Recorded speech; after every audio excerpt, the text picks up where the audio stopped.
Hello friends, legal aspect में आप सभी का बहुत बहुत स्वागत है। आज हम इसमें बात करेंगे सिविल फाइल की। आप जानते हैं कि हम पूरी जो सिविल हमारी फाइल है उसको समझने की कोशिश कर रहे हैं। पहला जो सबसे ऊपर का उसका जो पेज है, जो कागज़ है, वो कहलाता है सर्वरक। ये पिछले वीडियो में जो हमारा इस पर 1 नंबर वीडियो है उसमें इस सर्वरक के बारे में हमने समझा है। अगर आप इस वीडियो को पहले देखना चाहते हैं तो सर्वरक के बारे में समझने के लिए उस वीडियो को देख सकते हैं। आज जो हमारा जब हम सर्वरक को ये जो हमारा पेज है ये पलट लेते हैं तो फिर हमारा जो दूसरा नंबर का पेज आता है फर्द कागजात, और इसके बाद आती है हिस्सेवार सूची। ये हिस्सेवार सूची नियम 128 के तहत आती है। ठीक है, ये नियम जो मैं 128 आपको बता रही हूँ ये पुराने जो सिविल नियम है उसके हिसाब से मैंने आपको बताया है। तो ये हमारा वीडियो नंबर है 2 जो फर्द कागजात और हिस्सेवार सूची के बारे में बात करेगा। ये जो मैं वीडियो आपको बता रही हूँ इससे आपको सिविल फाइलों को समझने में मदद मिलेगी। जो नए स्टूडेंट हैं लॉ के वो जान पाएंगे कि सिविल फाइलों में कौन कौन से कागज एक के बाद एक लगे हुए होते हैं, और जो नए लॉ ग्रेजुएट्स हैं जो प्रैक्टिस में आ गए हैं, क्योंकि सिविल की जब वकालत शुरू करते हैं तो वो सबको यूं लगता है कि इसमें बहुत सारे सेक्शंस और ऑर्डर्स और रूल्स की बात होती रहती है, पता नहीं कौन से ऑर्डर में एप्लीकेशन लग जाती है, तो वो समझ में नहीं आते हैं। तो इसलिए हम सिविल फाइल को यहाँ जो है वो समझने की कोशिश करेंगे कि इसमें कौन कौन से कागज होते हैं, क्योंकि जब हम ये कागज को समझ लेते हैं सिविल फाइल का पूरा उसमें कौन कौन से कागजात लगे होते हैं उन सबको समझ लेते हैं तो सिविल फाइल को पढ़ने में हमें आसानी हो जाती है, और कौन कौन सी एप्लीकेशंस इसमें लगती रहती हैं उनको भी हमें समझने में आसानी हो जाती है। तो आज हम इसी फर्द कागजात और हिस्सेवार सूची के बारे में बात करेंगे। अब ये देखिए, ये जो फर्द कागजात है ये कायदा 36 यानी रूल 36 के तहत ये हमारा आ रहा है। पुराने जो सिविल के रूल्स हैं 1986 में बने हुए थे उसके तहत ये फर्द कागजात रूल 36 के अनुसार दिए हुए हैं। General rules civil rule 36। ठीक है, अपेंडिक्स इसका बी है, फॉर्म नंबर 4। इसका जो अपेंडिक्स बी है उसमें जो फॉर्म नंबर 4 है उसमें इसका ये परफॉर्मा दिया हुआ रहता है। अब ये मैंने एक अनुमान यहाँ लिख दिया है कि कौन सी फाइल की हम यहाँ बात कर रहे हैं जिसके में ये फर्द कागजात हैं। तो मैंने सिर्फ अंदाज से केवल आपको समझाने के लिए ये बक्सर राम वर्सेस भीखा राम की फाइल का नाम यहाँ लिखा है, क्योंकि जब ये फर्द कागजात ये एक जैसे पेपर है तो इस पर यहाँ सिविल ये general rule civil 36 appendix B form number 4 ये छपा हुआ रहता है, और इसके बाद इसमें ये अनुमान लगा इसमें अनुमान लिख दिया जाता है बक्सर राम वर्सेस भीखा राम फाइल के ऊपर, क्योंकि हर फाइल का एक अलग नाम होता है उसको हम उन्वान बोलते हैं। नाम के बिना तो फाइल हम कैसे पहचानेंगे कि कौन सी फाइल। ठीक है, और ये इसका मुकदमा नंबर है 5/2003। ये जो बक्सर राम की फाइल है ये इसका 2003 में ये दर्ज हुई थी, और इसका जो फाइल नंबर है ये 5 नंबर है। अब कौन सी फाइल है ये? मिसल सीओ, इस पर लिखा हुआ होता है मिसल सीओ। मिसल सीओ का मतलब है सिविल ओरिजिनल। मिसल का मतलब होता है फाइल, यानी कैसी फाइल है ये? सीओ। ठीक है, सीओ यानी ये मैं आपको बताऊं सीओ ऐसे लिखा हुआ होता है ये। ठीक है, तो इस सीओ का मतलब होता है सिविल ओरिजिनल। सिविल ओरिजिनल का मतलब है कि ये सिविल की फाइल है, और ओरिजिनल ये सूट जो है ये पेश हुआ है ओरिजिनल। क्योंकि ओरिजिनल इसको इसलिए बोलते हैं कि ये जो मूल फाइल होती है जो सबसे पहले पेश होती है जिसमें मूल काम जिसमें ओरिजिनल काम चलता रहता है वो ओरिजिनल होती है। इसके बाद एक ही ओरिजिनल फाइल में कई सारी छोटी छोटी फाइलें भी बनती रहती हैं जो बीच बीच में अलग जिनकी प्रविष्टि होती है, जो अलग इंस्टीट्यूट हो जाती हैं, तो वो मिसलेनियस फाइल कहलाती है। इसलिए 2 तरह की हमारे पास फाइल हो गई, एक ओरिजिनल फाइल और एक मिसलेनियस फाइल। तो मिसलेनियस फाइल का अपना अलग महत्व नहीं होता है, जो ही ओरिजिनल फाइल खत्म हो जाती है तो मिसलेनियस फाइल भी खत्म हो जाती है। इसको यूं लिखते हैं सिविल मिसलेनियस। ठीक है, तो ये आपको सिविल सीओ फाइलों पर लिखा हुआ होता है, इसका मतलब है सिविल ओरिजिनल की फाइल है, यानी यही वो मेन सूट है, यही वो मेन दावा है जो पार्टीज ने पेश किया हुआ है। और सिविल मिसलेनियस का मतलब है ये मूल दावा नहीं है, इसकी कोई और भी फाइल है। यानी ये तो एक तरह से पेरेंट फाइल हो जाती है और ये चाइल्ड फाइल हो जाती है। ठीक है, जैसे एक ही पेरेंट के बहुत सारे बच्चे होते हैं, तो उसी तरह ये जो सिविल ओरिजिनल फाइल है इसमें बहुत सारी ये सिविल मिसलेनियस फाइल होती हैं, तो इसलिए इसको सिविल ओरिजिनल हम बोल रहे हैं। ठीक है, अब एक जो सिविल फाइल है इसके कई पार्ट होते हैं। मुख्यतः इसको मुख्यतः नहीं, टोटली इसके 4 पार्ट होते हैं, ABCD। ये पुराने रूल्स के हिसाब से है। ठीक है, ABCD इसके 4 पार्ट होते हैं। तो ये जो फाइल है इसमें ये जो पार्ट है, A पार्ट में 75 कागजात हैं। ये यहाँ इस फर्द कागजात, ये जो हमारा दूसरा नंबर पेपर है, इस पर ये लिखा हुआ है कि इस फाइल में टोटल A पार्ट में 75 डॉक्यूमेंट लगे हुए हैं, B पार्ट में 47 लगे हुए हैं, C में 74 और D में 36 और ये 226 टोटल इस फाइल में पेपर हैं। क्योंकि ये पेपरों की गिनती क्यों जरूरी है, क्योंकि कहीं ऐसा नहीं हो कि कोई भी पेपर बीच में गायब हो जाए और किसी भी जो क्लर्क है उसको पता नहीं चले, या जो उस कोर्ट के जज हैं, प्रिजाइडिंग ऑफिसर हैं, उनको पता नहीं चले। इसलिए बाकायदा हर पेपर की गिनती इसमें रहती है। कई बार जैसे मेरे सामने भी कई बार ऐसे क्लाइंट आते हैं जो बहुत मतलब उनका दिमाग ऐसे सस्पिशन से भरा होता है, वो बड़े डाउटफुल होते हैं। वो सिग्नेचर करते हैं तो भी डरते हैं कि साहब हमारे कोई सिग्नेचर कॉपी कर लेगा या कोई दूसरा इसमें कुछ लिख देगा, या कई बार वो कोई कागजात देते हैं कोर्ट को तो उनको लगता है ये कोर्ट पता नहीं मेरे कागज खो देगी, और इस तरह उनको डर रहता है। तो ऐसे ये जो क्लाइंट्स हैं और जो हमारे नए यंग एडवोकेट्स हैं, उनको ये मैं बताना चाहती हूँ बाकायदा देखिए हर पार्ट इसमें बना हुआ होता है, और जो ही कोर्ट में कोई भी डॉक्यूमेंट फाइल होता है, कोई भी डॉक्यूमेंट कोर्ट के सामने पेश किया जाता है, तो तुरंत उसको गिनती में लिया जाता है। तो इस तरह किसी भी कागज के खोने की यहाँ आशंका नहीं है, और अगर कोई कागज खो भी जाता है तो फिर वो वापस रिक्रिएट किया जाता है और उस फाइल का तुरंत ही पता चल जाता है, उस कागज का तुरंत पता चल जाता है कि इस फाइल में कोई ना कोई कागज मिसिंग है। तो ये बाकायदा जो है इसकी नंबरिंग रहती है। तो ये आप याद रखिए कि जो सिविल फाइल है उसके 4 पार्ट होते हैं, ABCD। अब ये जो फर्द कागजात है इसमें ये नंबर इस तरह इसमें लिखे होते हैं, ये बातें इसमें लिखी होती हैं। कागज का नंबर शुमार, यानी ये कौन से नंबर का कागज है, कागज का नंबर शुमार, यानी इसको जब शामिल किया गया है तो कितने नंबर पर ये दर्ज हुआ है, कितने नंबर पर ये कागज को हम फाइल में शामिल कर रहे हैं, ये लिखा होता है। इसमें बरक कोर्ट फीस कितनी होती है, इस कागज में कितनी कोर्ट फीस है, ये भी लिखा हुआ होता है। स्टाम्प कितने का है, मालियत तो उसकी वैल्यू क्या है, जैसे स्टाम्प है तो उसकी कितने का वो स्टाम्प है तो वो मालियत वैल्यू आ जाती है। कागजात मिशन में दाखिल होने की तारीख, उसकी डेट क्या है, और फिर कैफियत में उसकी जो ओवरऑल कोई उसकी टिप्पणी या ओवरऑल कोई नोट होता है वो उसमें लिखा जाता है। तो ये पॉइंट्स होते हैं। इन सारे पॉइंट्स पर हम एक एक करके अभी चर्चा करेंगे। अब ये कागज का नंबर शुमार, ये हमारा पहला पॉइंट है। यहाँ से देखिए ये कागज का नंबर शुमार। अब इस पॉइंट पर हम चर्चा करेंगे कि इसका क्या मतलब है। ये देखिए कागज का नंबर शुमार, यानी पार्ट ए में कौन कौन से कागज हैं और उनका क्या क्या नंबरिंग है, ये इसमें आता है। तो पार्ट ए में पहला जो कागज है वो सर्वरक का है, जो मैंने आपको वीडियो नंबर 1 में बताया था ये सर्वरक के बारे में।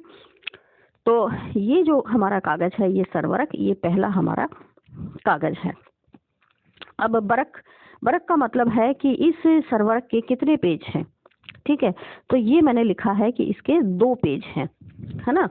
ये मैंने फॉर एग्जाम्पल यहाँ लिखा है, क्योंकि सर्वरक में जरूरी नहीं है ना कि एक ही पेज पर सारी एंट्री हो जाए, तो कई बार उसको 2 पेज में भी बनाना पड़ता है सर्वरक को। तो फिर यहाँ बरक लिखते हैं कि ये 2 पेज में है, तो ये पता चल जाता है कि इस सर्वरक के भी 2 पेज हैं।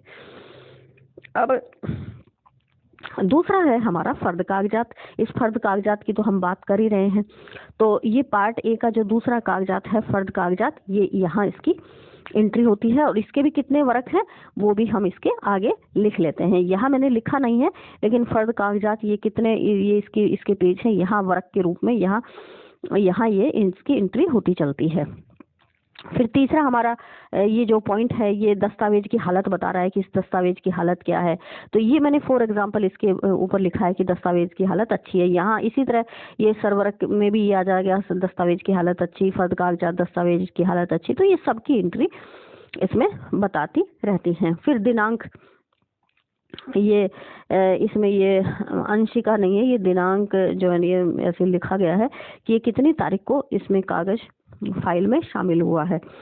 ठीक है, तो इसकी दिनांक आ जाएगी। इसके बाद स्टाम्प, तो कितने स्टाम्प हैं। तो जैसे सर्वरक में सर्वरक के बिंदु में तो हमें स्टाम्प लिखने की जरूरत ही नहीं होती, क्योंकि इसमें तो स्टाम्प है ही नहीं, स्टाम्प पर लिखा भी नहीं होता।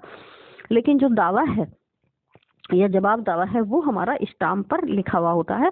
तो ये स्टाम्प का इसमें पॉइंट आता है। तो इसमें हम बताते हैं कि कितने स्टाम्प में लिखा हुआ है। जैसे ये जवाब दावे का फॉर एग्जांपल हमने इसमें दे रखा है कि ये हमारा ये दावे का हमने दे रखा है। एक्चुअली ये दावे का यहाँ जवाब दावे के सामने आ गया है। कायदे से ये दावे के सामने लिखा जाना चाहिए कि इसमें 8 स्टाम्प हैं।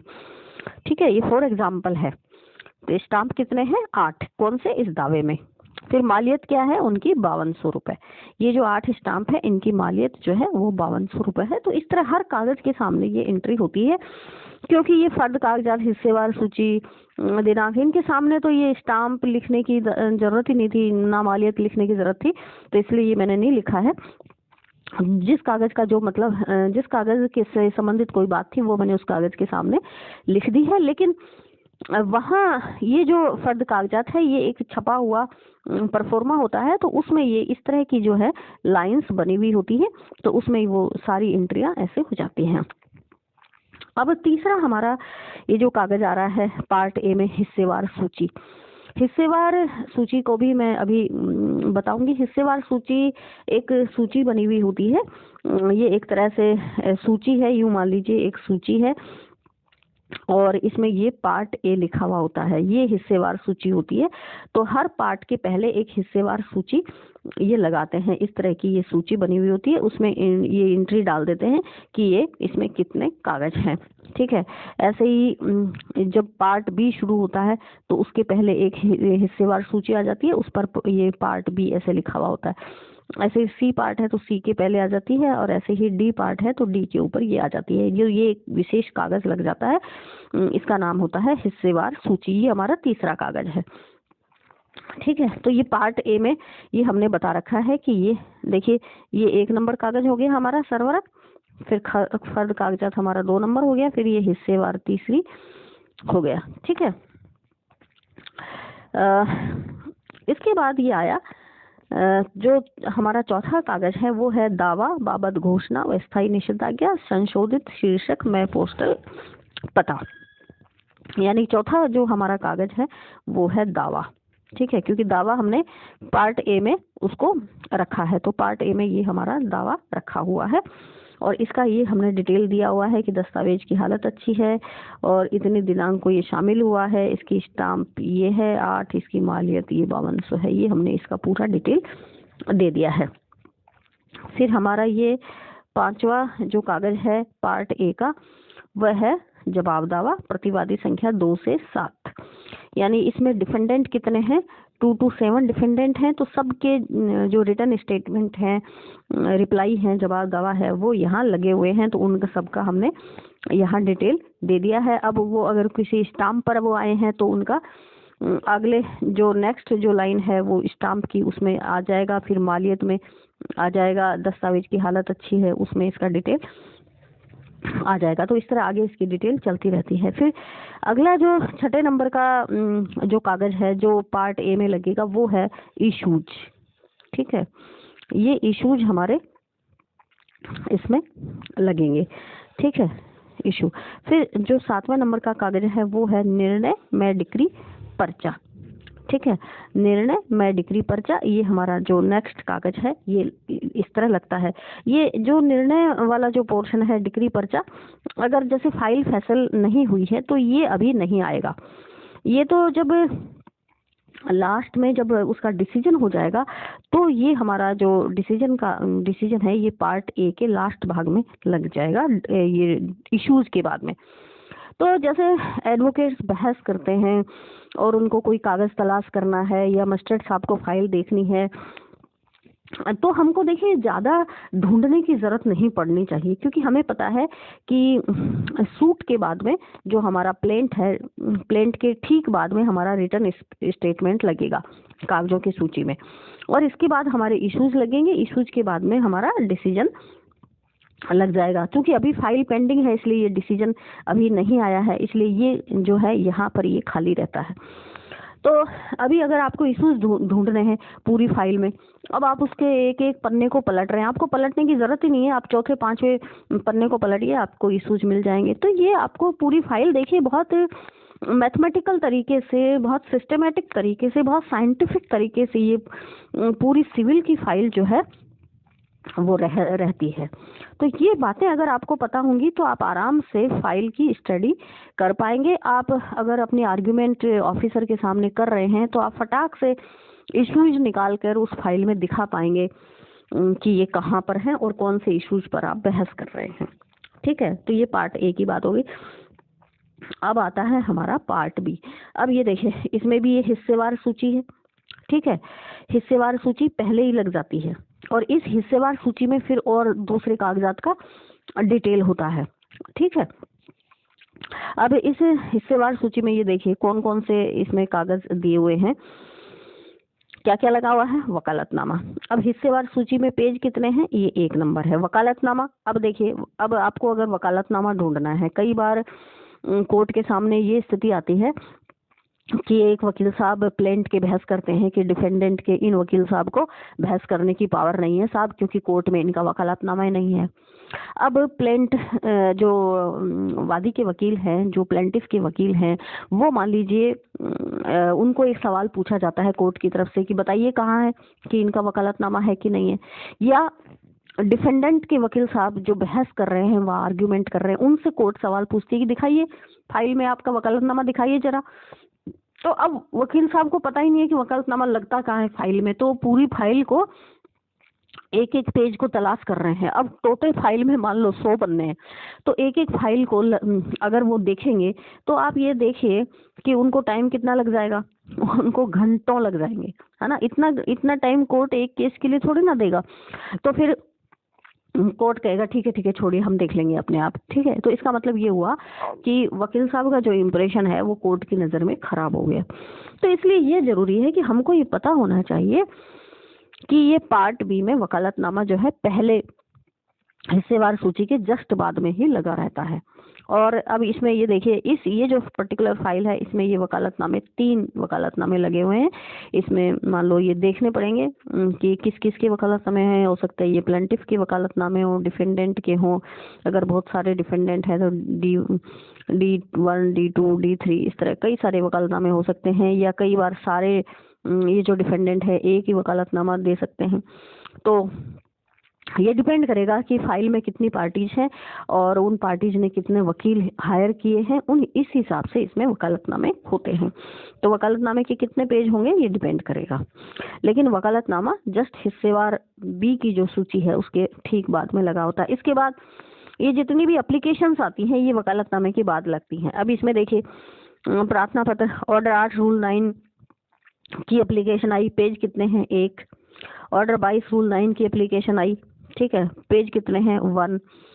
फिर इसका जवाब आ गया ऑर्डर 22 रूल 9 का, तो इसके भी कितने पेज हैं 1। फिर एक और एप्लीकेशन लगी 9/11 की, ऑर्डर 9 रूल 11 की एप्लीकेशन लगी, पेज कितने हैं 2। ऑर्डर 22 रूल 4, ऑर्डर 22 रूल 4 की एप्लीकेशन लगी, पेज कितने हैं, इसमें दे नहीं रखा, मान लीजिए हम एग्जांपल लेते हैं 1, ठीक है। फिर इसका जवाब आ गया ऑर्डर 22 रूल 4 का ही, पेज कितने हैं 1। तो इस तरह ये आगे इसमें लगा हुआ रहता है। तो आप समझ गए ना, पहले पार्ट बी में वकालतनामा लगेगा और फिर डेट वाइज जितने भी प्रार्थना पत्र आएंगे वो ऐसे यहाँ लगते हुए चलेंगे।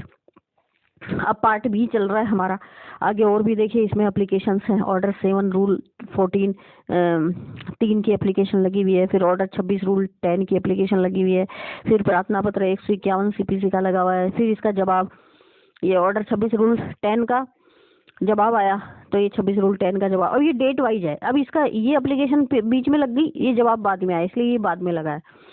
फिर ये अब इसका ये भीकाराम का इसमें एफिडेविट आया, पीडब्ल्यू भीकाराम, तो ये एफिडेविट पीडब्ल्यू, शपथ पत्र पीडब्ल्यू1 भीकाराम, एफिडेविट भीकाराम, बयान पार्टी, अब पार्टी के बयान हुए, ठीक है, वो लग गए इसमें। फिर शपथ पत्र DW1 बयान बम भोजपुरी, अब ये बम भोजपुरी इसमें एक पार्टी है, तो उसका ये, अब ये सब मैंने नाम जो है ना ऐसे ही लिख रखे हैं, ठीक है, ताकि किसी फाइल का नाम नहीं है, ये मैंने फॉर एग्जांपल ये नाम लिखा है, तो इसको आप इसी रूप में समझना। अब ये इसमें एफिडेविट लग गया, इसके बयान शपथ पत्र सुरेंद्र कुमार, अब ये सुरेंद्र कुमार का शपथ पत्र आ गया DW2 के रूप में, तो इसके बाद ये लग गया। तो इस तरह आप ये देखिए, इसमें जो हमारा पार्ट बी है उसमें एक तो आपका ये वकालतनामा आ गया, वकालतनामा, ठीक है, और फिर एप्लीकेशंस आ गई और स्टेटमेंट आ गए गवाहों के, ठीक है। ये मेनली इसमें बी पार्ट में 3 चीजें इसमें लगी हुई हैं। आगे अब ये हमारा आ गया पार्ट सी। अब पार्ट सी का हिस्सेवार सूची, क्योंकि हर पार्ट के पहले हिस्सेवार सूची लगती है और हिस्सेवार सूची में वो जो भी डॉक्यूमेंट्स होते हैं उनका डिटेल होता है, तो हिस्सेवार सूची लगेगी। अब हिस्सेवार सूची पार्ट सी में कौन कौन से डॉक्यूमेंट आएंगे, फॉर्म नंबर 3 में दस्तावेज, यानी ये जो डॉक्यूमेंट्स पेश करते हैं हम, वो इस पार्ट सी में आएंगे। डॉक्यूमेंट्स कैसे, जैसे मान लीजिए हमने कोई सेल डीड पेश किया, ठीक है, कोई किराए की रेंट रिसिप्ट हमने पेश की, तो इस तरह के ये जो डॉक्यूमेंट है ये इस पार्ट सी में आएंगे। पार्ट डी में क्या आता है, ये इसके देखिए, फिर ये हिस्सेवार सूची लग गई यहाँ पार्ट डी में। पेज कितना है, 1, यानी 1 पेज में ये हिस्सेवार सूची बनी हुई है। अब ये जो तलवाना, नोटिस, समन, नकल, दरखास्त, अब ये जो फालतू के जितने भी कागज हैं जो कोर्ट में आ रहे हैं, नोटिस कोर्ट जारी कर रहा है, फिर वो वापसी में कोर्ट के अंदर आ रहे हैं, कोई समन कोर्ट ने निकाला, कोई नकल की एप्लीकेशन लगी, अब ये टोटल कागज कितने, 42, और इसमें पार्ट सी में ये टोटल फॉर्म, ये डॉक्यूमेंट कितने, 73। तो देखिए पेजिंग भी हो रही है साथ के साथ, ताकि कोई डॉक्यूमेंट इसमें, और यहाँ ये तो जो 73 डॉक्यूमेंट है, मैंने ज़्यादा डिटेल दिया नहीं है, यहाँ बाकायदा इसमें एक एक कागज का डिटेल इसमें लिखा हुआ होता है कि 1 नंबर पेज कौन सा कागज है, 2 नंबर पेज का कौन सा कागज है, तो ये पूरा डिटेल 73 पेजेज की हिस्सेवार सूची में पूरा डिटेल आता है। इसी तरह पार्ट डी में भी ये पूरा डिटेल आता है, कौन सा समन है, कौन सा तलवाना, कौन सी नकल दरखास्त, सब कुछ इसमें डिटेल आता है। फिर कोर्ट का लास्ट में सर्टिफिकेट होता है कि ये सारे कागजात जो है सही है, और फिर सिग्नेचर रीडर, इसमें रीडर के सिग्नेचर होते हैं। तो ये सारी चीजें जो है इसमें होती हैं। अब हिस्सेवार सूची 128, इसका भी मैंने ये इंडेक्स बना के आपको बताया है हिस्सेवार सूची का, कि इसमें क्या क्या लिखा होता है। रूल नंबर 138 के तहत आता है, ये सारे पुराने रूल्स की बात हो रही है। Appendix B form number 4 A3/1, ठीक है, हिस्सेवार सूची। इब्तदाई दावा मुकदमा, इसमें उसका वो मुकदमा नंबर आ जाएगा, उन्वान, यहाँ उन्वान आ जाएगा कि मुकदमे का जो नाम है वो इसे यहाँ लिख देंगे। अब हिस्से में नंबर शुमार, अब ये देखिए पेजिंग 1 2 3 4 5 6 7 8 9, ये कौन से जनरल सूची में शुमार।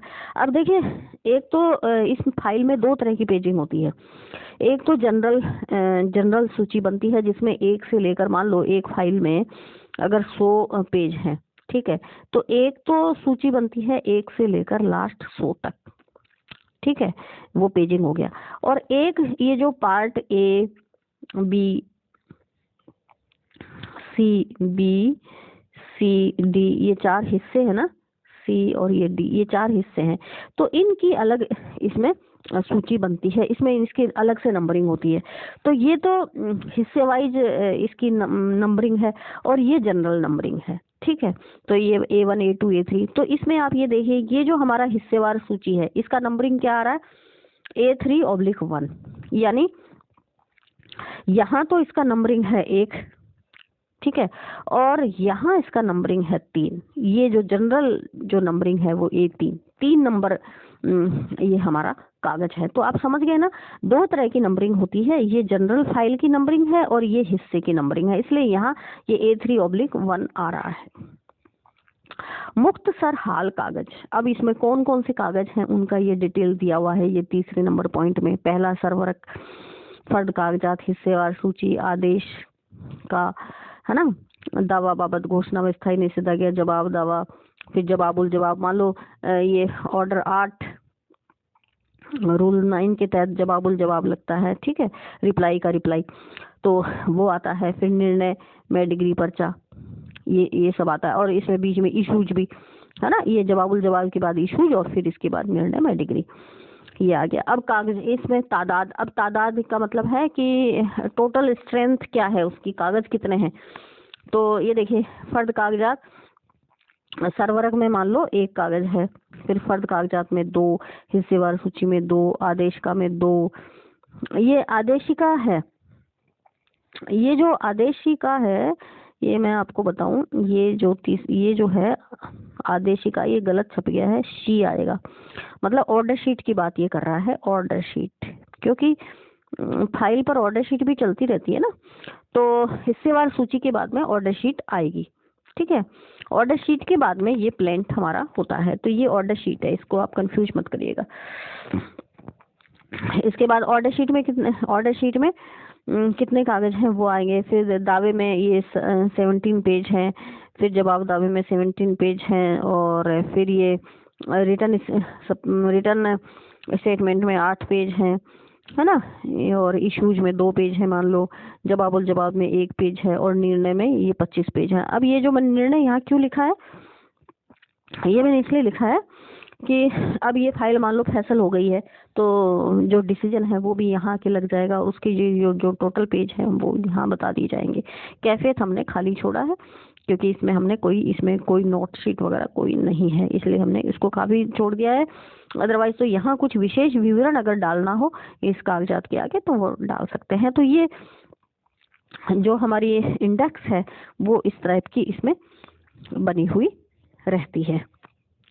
अब इस तरह, अब ये देखिए कागजात का एक बार और देख लेते हैं। जैसे सर्वरक A1A, यानी जनरल सूची में इसका नंबर है A1, और पार्ट 1 की जो इंडेक्स है उसमें इसका नंबर है A, सर्वरक A1 और 2, ठीक है। तो यानी इसका मतलब ये है कि ये जो सर्वरक है A1 का कागजात है, और ये इसका पेज 1 है, ये पेज 2 है। फर्द कागजात A2 A1, यानी 2 नंबर का कागजात है जनरल सूची में, और इसमें पेज है ये 1। फर्द कागजात A2 2, और ये जनरल सूची में 2 नंबर कागजात है, और इसके बाद इसमें ये यहाँ इसका पेजिंग का विवरण है कि कितने पेज इसके हैं। और ये अभी देखिए, general rule civil and criminal जो है वो 2018 में वापस से आ चुके हैं। इसमें 2 अमेंडमेंट भी हो चुके हैं। एक अमेंडमेंट तो ये जो है 26/2/2020 में लागू हुआ था, ये हमारा पहला अमेंडमेंट है, और ये अमेंडमेंट दूसरे नंबर का है, ये 18/9/2020 से लागू हुआ है। तो इस तरह 2 अमेंडमेंट इसमें आ चुके हैं। तो ये जो अमेंडमेंट्स हैं और ये general rule civil and criminal 2018 है, इसकी बात मैं बाद में करूंगी। सारे रूल अभी समझाऊंगी मैं आपको। लेकिन क्या है कि कानून इतना लंबा चौड़ा है कि इसको पूरा कर पाना वास्तव में बड़ा मुश्किल है। पहले हम CPC पढ़ेंगे, इसके बाद हम इन रूल्स पर जाएंगे, क्योंकि अभी हम रूल्स पर बात नहीं करेंगे। तो इस तरह ये हमने आज इस हिस्सेवार सूची के बारे में और फर्द कागजात के बारे में पढ़ा है, और मुझे उम्मीद है कि आपको ये जरूर समझ में आया होगा। इससे आपको सिविल फाइल को समझने में जरूर हेल्प मिलेगी। आप कमेंट करके जरूर बताएं कि वीडियो आपको कैसा